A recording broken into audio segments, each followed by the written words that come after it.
Okay, I know this is not exactly an uplifting title, especially in the midst of a global pandemic. I get it. But stick with me, my friend. Maybe we can learn something together. And maybe we can just get through the next few weeks of house arrest. Every couple of years, some movie producer decides to reinvent the time-tested story. The formulaic story of the couple that meets on the subway, or insert airplane, blind date, internet, and instantly falls madly in love. See also any Hugh Grant movie or any movie that ever aired on the Hallmark Channel. The couple has the storybook romance. I usually don't get too deep into the trailer before I lean over and whisper in my wife's ear, "She's gonna die." And that's where the story begins. Guys hate these movies. The only way you can get us into the theater is through pure trickery. There should be a law against trickery. Despite my personal dislike for sappy rom-com turned tearjerker movies, I will often admit that I'm intrigued by the wisdom of the dying. I've sadly watched a few friends and family members go through the slow and painful malignant demise. It's awful. But there's something beautiful and instructive in the transition, or at least it appears so in the movies and television. Are you with me on this? We all wonder how we are going to die. Long, drawn-out illness, or like Kobe Bryant, enjoying a Sunday afternoon with his daughter, no warning, bam, game over. Perhaps this global pandemic is causing us to more carefully contemplate our own mortality. I recently read a book on the subject called The Top 5 Regrets of the Dying by Bronnie Ware. The book recounts the stories of Ware's life in palliative care, treating the dying. People like Ware are truly angels among us. The book is kind of predictable, but the wisdom is highly instructive. Wouldn't it be amazing if you could go through a 3-day retreat and gain this kind of wisdom? Wouldn't you love to have this kind of clarity without going through the suffering and the dying? And then get to live out the rest of your days with the clarity of the dying? Sign me up. Ware boils down all her years in palliative care to just 5 points. So let's go through her 5 important lessons of the dying, and I'll attempt to provide some color commentary along the way. Number 1, I wish I'd had the courage to live a life true to myself, not the life that others expected of me. If you're a regular reader or viewer, you've probably heard me say that life is a journey. It's one of my more favorite sayings, and I usually follow that up with, not all the roads are straight or paved. So if it's truly a journey, then isn't it logical to occasionally ask the question, am I going in the right direction? Of course it is. The problem is that we don't often get to choose our direction. It's either happenstance or the journey is chosen for us. I know a ton of lawyers that are miserable. Someone told them when they were 18 years old that they should go to law school. Next thing you know, they're billing hours. According to Ware, this is the Yahtzee of all regrets, the one that hangs people up almost all the time, particularly those who are contemplating their own death. Deep down inside, they've known for a very long time that they aren't on their chosen path. Ever since that boring speaker at graduation droned on about going confidently in the direction of their dreams, they've known. Yet they pressed on, head down, leaning into the headwind, or as David Byrne from the Talking Heads likes to croon, letting the days go by. Assuming that there will be time to reorient it once they pay off the student debt, get married, or buy a house. You get the point. But life rarely works out that way. As you might imagine, clarity comes easy when time is short. People begin to realize that some of their dreams will go unfulfilled. Sort of like when you finally realize that you aren't going to be president of the United States, or climb Mount Everest, or race in the Kona Ironman. Same thing, except those decisions at least have some measure of choice in them. Ware supposes that the average person had not honored even half of their dreams and had to die knowing that it was due to the choices they had made, or not made. Pretty heavy stuff. The simple truth is that our health brings us a certain amount of freedom. That freedom can beget procrastination. We can always do it later because time is infinite. But when time is short and our health is failing, we begin to really question the major decisions that we've made along our journey. And that's where the regret creeps in. Number 2, I wish I hadn't worked so hard. Apparently working hard is mostly reserved for men. And hey, don't shoot me, I'm just the messenger here. I didn't write the book. This one struck a little close to home. You may recall an earlier story I wrote on the subject.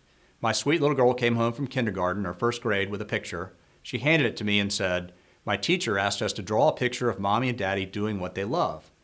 My wife was drawn arranging flowers. I was drawn sitting in the window seat of a Delta jet. Ouch. That frame picture has spent the last 15 years on my desk at work. According to Ware, all the men I nursed deeply regretted spending so much of their lives on the treadmill of a work existence. That word treadmill got me thinking, do the people in this story regret the amount of time that they spent working? Or do the people in this story regret what they spent that time doing?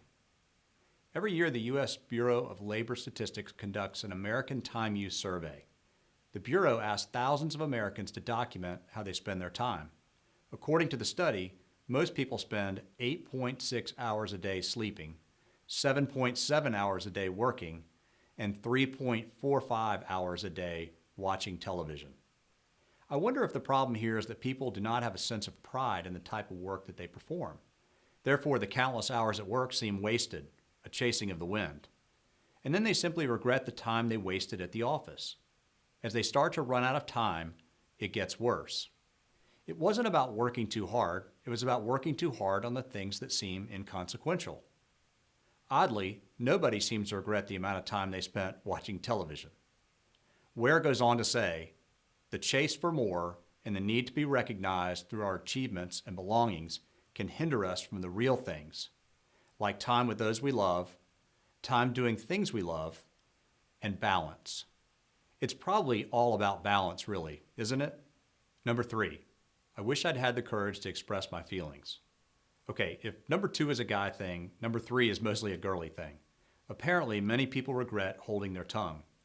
This is also likely related to regret number 1, I wish I'd had the courage to live a life true to myself, not the life others expected of me. Maybe way back in your youth, we should have pushed back on the idea of law school. But most people say they regret suppressing their feelings to avoid discord. Sometimes we don't know until much later in life that a particular moment in time has changed our life's direction forever. So people pursue things that aren't authentic.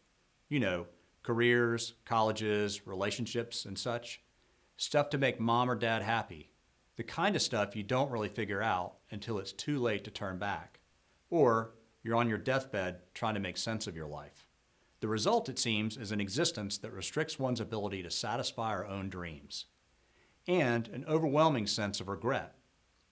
Number 4, I wish I had stayed in touch with my friends. In many cases, the dying do not realize their deep longing for friendship until it's too late. It becomes difficult to rekindle an old friendship when your days are numbered. Hey, Bill, how have you been? Say, let's get together and catch up. By the way, I'm dying, so we ought to make it by this week, maybe Friday, Monday at the latest. Friendships take energy, effort, and time. With work and family and Little League games, we simply put friendships on the back burner for another day. We become so caught up in our busy lives that we let the deepest friendships wane over the years. According to Ware, that's why not losing touch in the first place is important. No one knows what lies ahead or when the time will come that you are longing for your friends, and in between, you still have the gift of them in your life. Apparently, everyone misses their friends when they are dying. She goes on to say, everyone wants to put their affairs in order. It's not money or stuff that holds importance, but ensuring that things are in order for the benefit of those that we may love. Ironically, many people wait until they are too weary to begin and never finish the task. In the final weeks of my father-in-law's life, I attempted the awkward conversation. He had been in bed 24 hours a day for most of a year. The chat was hard on both of us. Fortunately, he knew that I loved him and that I wasn't trying to write myself into his will. I closed the door and sat on the edge of his bed. I gently asked if his affairs were in order. He just kept saying, I'm going to get up one day. It was the hardest conversation I've ever had. At the end of the line, particularly in the final weeks of life, all that remains is love and relationships. Number 5, I wish that I had let myself be happier. I often wonder if the things we worry about are truly the right things to worry about. That when our days are numbered, that we might regret the silliness of our own neurosis. Do you think we will remember what we worried about? I don't. Like what other people think of us, or whether our kid is going to make it to the traveling baseball team, or whether we'll finally get that promotion to assistant vice president. We become comfortable in our own discomfort. All that anxiety can only seem silly when the perpetuity of life is stripped away. But anxiety is comforting. like an old pair of sweatpants that we just can't throw away. In this state, we are not truly happy. We are merely pretending to be content for the cameras. Deep within their soul, the dying long for silliness, to smile and to laugh, to giggle and to tell corny jokes, and maybe have milk squirt out of their nose. The intimacy of friendship and laughter, that's what they miss. What others think of them becomes truly irrelevant. I wonder if hearing you are on limited time creates an unexpected sense of relief. Relief that we can finally let go of the rope without fearing the rope burns of life. Relief that the old is stripped away and we can finally focus on what is truly important. No guilt over whether we should be on a conference call or checking emails or working out. No worry about the last time we had our oil changed or had our teeth cleaned.